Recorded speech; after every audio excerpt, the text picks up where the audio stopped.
Hello everyone, welcome back to dream UK. कुछ ही time पहले किसी ने यूके गवर्नमेंट के ऑनलाइन पोर्टल पे एक पेटिशन डाली थी कि जो आईएलआर के रूल्स चेंज कर रहे हो आप उनको existing skilled worker visa holders के लिए मत करो।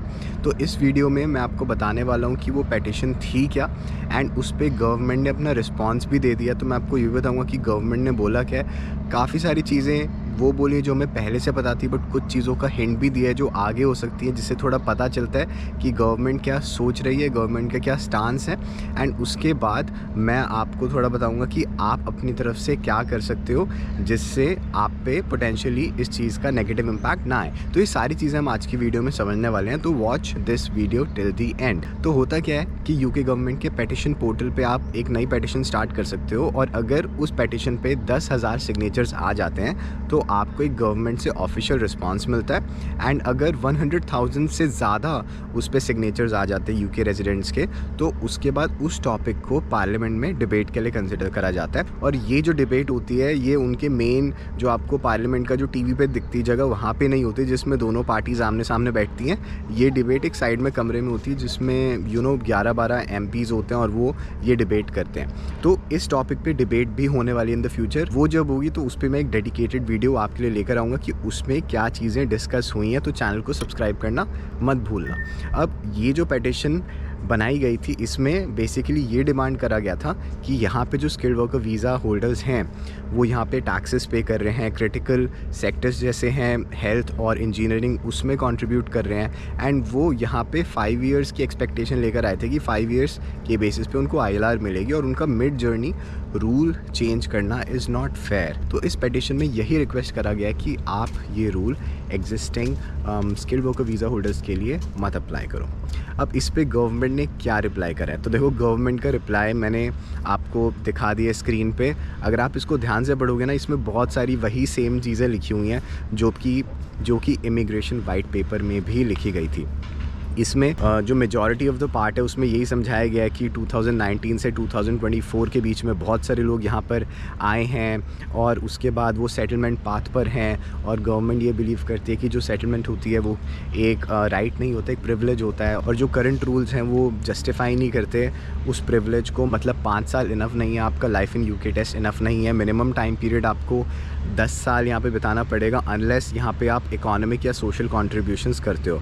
तो आई थिंक इकोनॉमिक कॉन्ट्रीब्यूशंस में आपके टैक्सेस वगैरह देखे जा सकते हैं, और सोशल कॉन्ट्रीब्यूशन में कुछ ऐसे रोल्स देखे जा सकते हैं जिनकी सैलरी उतनी ज़्यादा ना हो, जैसे कि केयर वर्कर्स हो गए, लेकिन उनकी सोशल कॉन्ट्रीब्यूशन काफ़ी है सोसाइटी में। तो ऐसी चीज़ें फ्यूचर में आ सकती हैं, बट गवर्नमेंट ने यही बोला है कि हम ये जो थ्रेशोल्ड्स हैं ये बढ़ाना चाहते हैं, क्योंकि 2019 से 24 में बहुत सारे लोग यहाँ पे आए थे, वो सेटलमेंट पाथ पर हैं, और अगर उन सबको हमने सेटलमेंट दे दी तो जो आईएलआर के सिटीजनशिप के लाइफ लॉन्ग बेनिफिट्स होते हैं वो कुछ ऐसे लोगों को भी मिल सकते हैं जो कि गवर्नमेंट पे फ्यूचर में लाइबिलिटी बन सकते हैं, या फिर उनका कोई रियल इकोनॉमिक इम्पैक्ट नहीं होगा यहाँ की इकोनॉमी में। तो गवर्नमेंट ने मेजर बात ये बोली है। तो ये तो वो बात है जो कि हमें ऑलरेडी पता थी। इससे पहले मैं आपको बताऊं कि हमें नया क्या पता चला, मैं फटाफट से आपको बताना चाहता हूं कि अगर आप एक अपकमिंग स्टूडेंट हो, यूके में आना चाहते हो पढ़ने, तो आपको यहाँ पे काफ़ी सारी कॉस्ट्स होती है जो कि आप अपने बजट में इंक्लूड नहीं करते हो। जैसे कि आपको यहाँ पे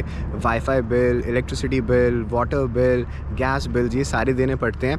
एंड उससे आपका जो बजट है वो थोड़ा ऊपर चला जाता है और आपको यहाँ पे थोड़ा फाइनेंशियली स्ट्रगल करना पड़ता है। तो अगर आप पीस ऑफ माइंड के साथ यहाँ पे आना चाहते हो और एक फिक्स्ड बिल वाली अकोमोडेशन लेना चाहते हो, तो I would recommend you go for student accommodation और प्राइवेट स्टूडेंट अकोमोडेशन। अगर आपको यूनिवर्सिटी में स्टूडेंट अकोमोडेशन नहीं मिलती है तो you can book private student accommodations on amber student. यहाँ पे आपको आने से पहले आपकी अकोमोडेशन के लाइव टूर्स कराए जाएंगे। आप यूनिवर्सिटी के पास अकोमोडेशन सर्च कर सकते हो, उसमें आपको बहुत सारे बेनिफिट्स मिलते हैं। सिक्योरिटी होती है, CCTV कैमराज होते हैं, अच्छा इंफ्रास्ट्रक्चर होता है, आपको डिफरेंट नेशनैलिटीज़ के स्टूडेंट्स के साथ रहने को मिलेगा, जो कि मेरे को बहुत मज़े आए थे उस चीज़ में जब मैं खुद एक स्टूडेंट अकोमोडेशन में रहा था। तो ये सारे बेनिफिट्स आपको एक स्टूडेंट अकोमोडेशन में रहने के मिलते हैं। तो अगर आपको यहाँ पे स्टूडेंट अकोमोडेशन चाहिए तो आप डिस्क्रिप्शन में दिए गए लिंक पे जाके अपनी डिटेल्स ऐड कर सकते हो एंड फिर आपको एम्बर स्टूडेंट से कोई रीच आउट करेगा जो कि आपको पूरी प्रोसेस समझाएगा कि आपको आगे करना क्या है। और इसके साथ साथ मैं आपको ये भी बताना चाहता हूँ कि अभी एम्बर स्टूडेंट हाउसिंग फेस्ट चल रही है, जिसके दौरान 15 और 30 जून के बीच में अगर आप स्टूडेंट अकोमोडेशन बुक करते हो तो आपको अप टू 300 पाउंड्स का कैशबैक मिल सकता है और 1000 पाउंड्स वर्थ के पर्क्स भी मिल सकते हैं, जिसमें आपको एयरपोर्ट से पिक करना, सिम प्रोवाइड करना और भी बहुत सारे बेनिफिट्स दिए जा सकते हैं, जो कि आप एम्बर स्टूडेंट के जो रेप्स होते हैं उनसे बात करोगे वो आपको पूरी स्कीम समझा देंगे कि अभी चल क्या रहा है। And now coming back to the topic of the video, कि जो गवर्नमेंट ने रिस्पांस दिया उसमें हमें ऑलरेडी ये तो पता था कि ये सारी चीज़ें वाइट पेपर में बता रखी हैं, बट इसके अलावा हमें नया क्या पता चला है। तो देखो, अगर आप टाइटल पढ़ोगे ना, जो रिस्पांस है उसका टाइटल है, उसमें ये लिखा हुआ है, the proposals on earn settlement will be subject to a formal consultation process. ये तो हमें पता ही है, लेकिन ये भी बोला है कि we welcome this contribution to that process. तो ये जो पेटिशन हुई है, आपको ये समझना है कि 145,000 जो सिग्नेचर्स हुए हैं पेटिशन पे, छोटी बात नहीं है।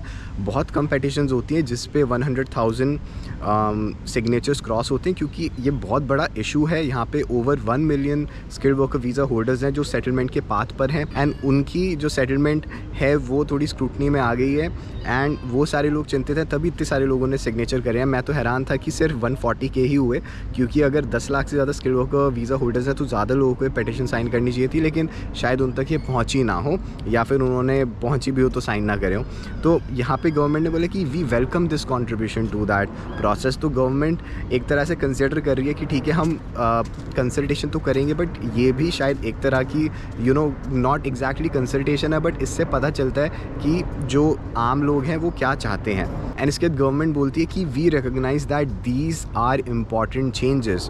तो गवर्नमेंट जो भी रूल्स लाएंगी वो थोड़ा सोच समझ के लाएंगी, क्योंकि ये लाइफ चेंजिंग चेंजेस हैं, ऐसा नहीं है कि ये कोई छोटे मोटे चेंजेस हों। एंड फिर गवर्नमेंट बोल रही है कि we will consult people on these changes. अब मुझे नहीं पता कि जिन लोगों ने पेटिशन साइन करी है उनको गवर्नमेंट कैसे कंसल्ट करेगी, बिकॉज अगर इस पर नॉर्मल वोटिंग होती है, कुछ होता है, तो ऑफ कोर्स जो लोग इस चीज़ से स्ट्रगल कर रहे हैं इस रूल से, तो वो तो इसके अगेंस्ट ही वोट करेंगे। So I don't know like what the government means here.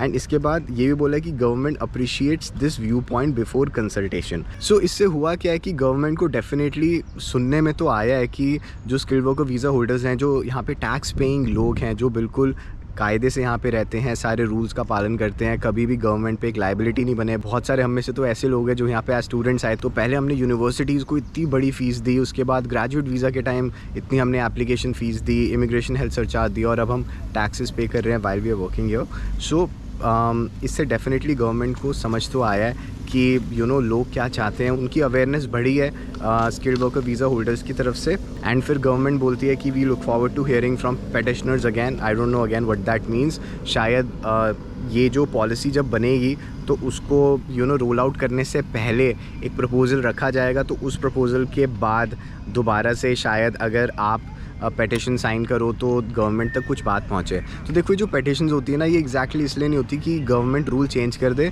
This is more about कि आप अपनी आवाज़ गवर्नमेंट तक पहुँचाओ, क्योंकि अगर आपकी गवर्नमेंट तक आवाज़ ही नहीं पहुँचेगी तो कोई रूल्स में चेंज ही नहीं आएंगे। एंड इसके बाद मैं आपको ये बोलूँगा कि देखो, अभी जो कंसल्टेशन प्रोसेस है वो लेटर दिस ईयर होगी, अभी कुछ भी फाइनल नहीं है कि रूल्स क्या होने वाले हैं। तो एक चीज़ मैं आपको रेकमेंड करने वाला हूँ कि आपको अपने एमपीज़ को रीच आउट करना स्टार्ट करना पड़ेगा, एंड उसमें आपको समझाना पड़ेगा कि भाई देखो, आप यहाँ पे टैक्सेस पे कर रहे हो, सब कुछ सही से कर रहे हो, आपने ये एक एक्सपेक्टेशन बनाई थी, गवर्नमेंट ने प्रॉमिस करा था कि 5 साल में आपको ILR मिलेगी, और अब ये चेंज हो रहा है एंड ये फेयर नहीं है। अगर आप जितनी जल्दी से जल्दी आवाज़ अपनी उठाओगे, गवर्नमेंट के सामने अपना व्यू पॉइंट रखोगे, मैं आपको कोई प्रोटेस्ट करने के लिए नहीं बोल रहा हूँ, please don't get me wrong, एक ईमेल आपको अपने एमपी को करनी है। एंड इनफैक्ट इस चीज़ पे मैं एक वीडियो बनाने वाला हूँ। I am building a template, जिसके बेसिस पे आप उसको कॉपी पेस्ट करके उसमें थोड़ी अपनी डिटेल्स ऐड करके एमपी को ईमेल कर सकते हो। कैसे ईमेल करनी है वो भी मैं आपको समझाने वाला हूँ उस वीडियो में। सो स्टे ट्यून्ड, बिकॉज उस कंसल्टेशन प्रोसेस से अगर आप एमपीज़ को अपने इश्यूज़ के बारे में अवेयर करोगे तो वो भी आपके शायद एडवोकेट्स बने, अगर उनको लगता है वो इश्यूज़ जेन्युइन हैं।